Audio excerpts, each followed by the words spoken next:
And technology changes so fast, right? I know how quickly we innovate at Chime. It's sometimes difficult to keep up with from a marketing standpoint.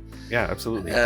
But that's important, right? If you're going to stay competitive, you've got to give yourself the best competitive advantage. It's also a little bit of that is on us as well. I mean, we have to make sure, and I think I said it before, is that we have to educate our clients about what we're doing, and what we're doing not only today, but what kind of roadmap we're looking at, and actually going to them, the Robert Lucidos of the world, and our really exclusive customers, and saying, hey, are we going down the right path?